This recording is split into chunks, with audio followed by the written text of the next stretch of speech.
Assalamu alaikum, I'm Aisha and you're watching Samaa News. Here are today's headlines.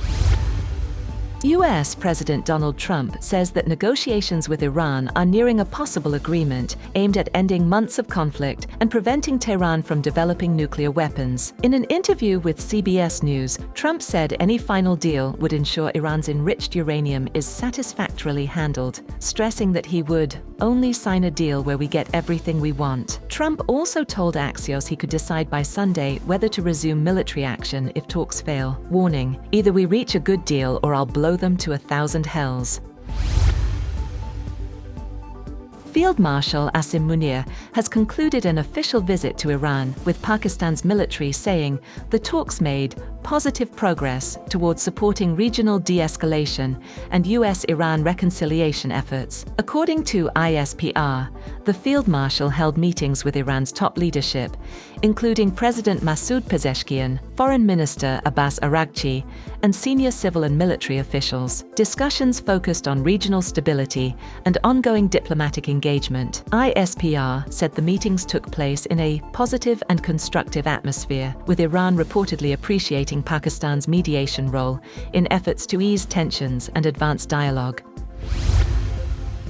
Iran has signaled a hardline stance in ongoing negotiations with the United States, saying it will not compromise on its national rights in talks aimed at easing recent tensions. Iranian officials, including Mohammad Bakr Kalibaf, said the United States was not an honest party in negotiations and warned that Tehran would defend its interests through diplomacy or force if necessary. The remarks came during meetings in Tehran involving Pakistani military leadership as part of mediation efforts to bridge differences between the two sides. Officials said discussions included a proposed 14-point Iranian framework for a potential agreement. Iran has described ongoing peace talks with the United States as a turning point as diplomatic activity intensifies in Tehran. Foreign Ministry spokesman Esmaeil Baghaei linked the momentum to the presence of senior Pakistani officials in Tehran, while also defending Iran's right to pursue peaceful nuclear energy under the Nuclear Non-Proliferation Treaty.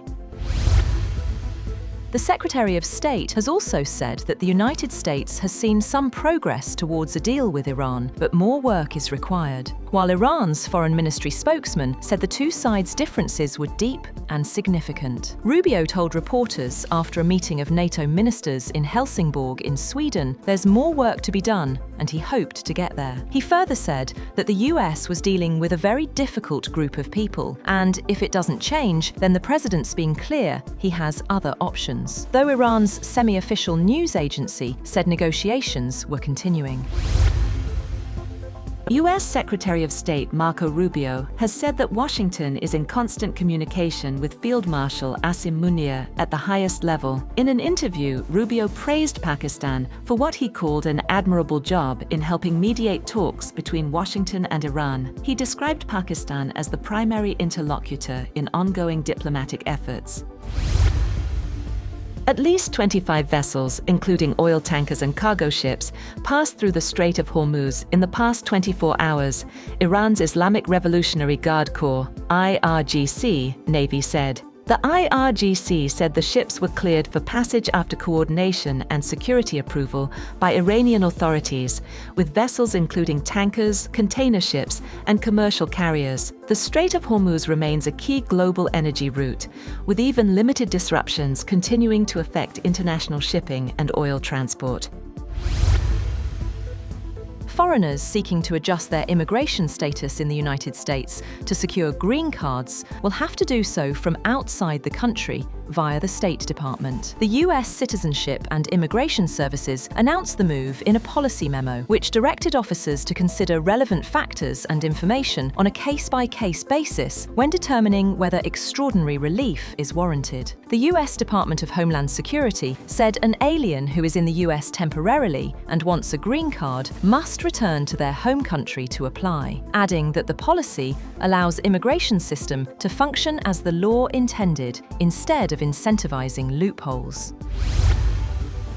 The death toll from a gas explosion at a coal mine in northern China's Shanxi province has jumped to 90. The state media reported that the gas explosion occurred late on Friday at the Liu Shenyu coal mine in Qinyuan County, with 247 workers on duty underground. Chinese President Xi Jinping called for authorities to spare no effort in treating the injured and conducting search and rescue operations, while ordering a thorough investigation into the cause of the accident and strict accountability in accordance with the law. Premier Li Qiang echoed the instructions, calling for timely and accurate release of information and rigorous accountability. That's all for now. For more updates, visit www.samaa.tv. Thank you for watching Samaa News.